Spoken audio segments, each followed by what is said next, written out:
প্লাস্টিকের চেয়ারে বসতে গিয়ে আপনি কি কখনো ভেবে দেখেছেন এই চেয়ারটা হয়তো বানানো হয়েছে ফেলে দেওয়া পলিথিন থেকে?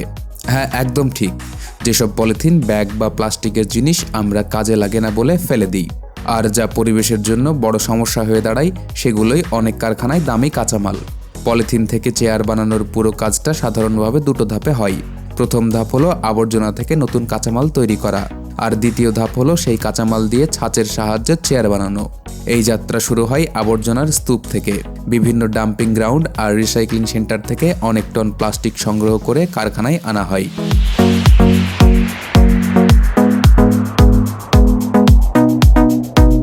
পলিথিন ব্যাগ, প্লাস্টিক বোতল আর নানা ধরনের ফেলে দেওয়া প্লাস্টিকই এখানে প্রধান কাঁচামাল। তবে একটা কথা মনে রাখতে হবে, প্লাস্টিক যত বেশি নোংরা বা ভেজা হবে, সেটাকে পরিষ্কার করে ব্যবহারযোগ্য করা ততই কঠিন হবে। কারখানায় আনার পর প্রথমে সব প্লাস্টিক ভালো করে ধুয়ে পরিষ্কার করা হয়। তারপর সেগুলোকে একটি বড় গরম ভাঁড় বা চুল্লির মধ্যে দেওয়া হয়। সেখানে ধীরে ধীরে উচ্চ তাপে প্লাস্টিক গলতে শুরু করে।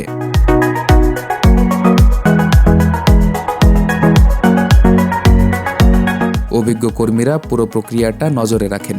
কিছু সময় পরে শক্ত প্লাস্টিক গলে ঘন আঠালো তরলে পরিণত হয়। এরপর এই গলিত প্লাস্টিক ঠান্ডা করে শক্ত করা হয় এবং বড় বড় চ্যাপ্টা টুকরো বানানো হয়। শক্ত হয়ে গেলে সেগুলোকে ছোট ছোট অংশে ভেঙে ফেলা হয়। এর উদ্দেশ্য একটাই, যেন এগুলোকে আবার একটি বিশেষ মেশিনে ঢুকিয়ে আরও ছোট দানায় বানানো হয়।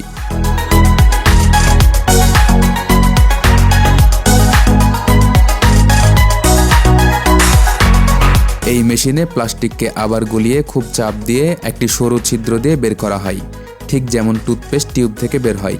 সরু ফিতার মতো প্লাস্টিক বের হওয়ার সঙ্গে সঙ্গে একটি ঘূর্ণায়মান কাটার সেটাকে ছোট ছোট দানায় কেটে দেয়। এই ছোট দানাগুলোকেই বলা হয় প্লাস্টিক প্যালেট।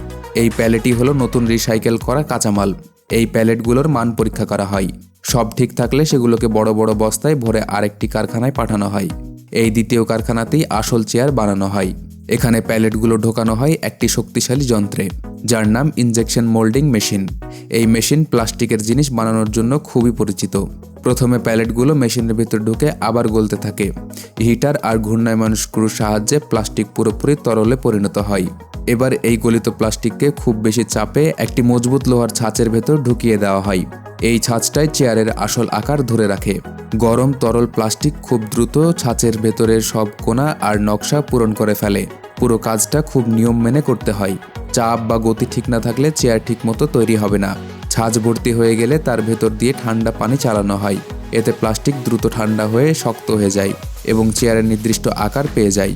কিছুক্ষণের মধ্যেই ছাঁচ খুলে নতুন চেয়ার বেরিয়ে আসে। কিন্তু কাজ এখানেই শেষ নয়। এরপর শুরু হয় পর্যায়ের কাজ। কর্মীরা চেয়ারের বাড়তি অংশ কেটে ফেলে দেন। প্রয়োজনে পা ঠিক মতো বসানো হয়।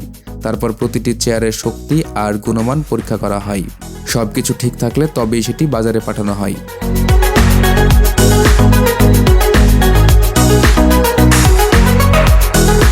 এভাবেই আবর্জনা স্তূপে পড়ে থাকা সাধারণ পলিথিন ব্যাগ বা প্লাস্টিক বোতল কয়েকটি ধাপ পেরিয়ে একেবারে নতুন ব্যবহারযোগ্য প্লাস্টিকের চেয়ারে বদলে যায়।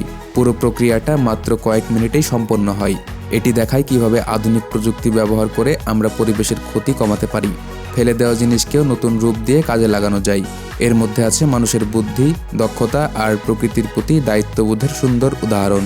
তো বন্ধুরা, কেমন লাগলো আজকের ভিডিওটা যদি ভালো লেগে থাকে তাহলে ভিডিওতে একটা লাইক আর চ্যানেলটিকে সাবস্ক্রাইব করে পাশে থাকবেন। ধন্যবাদ।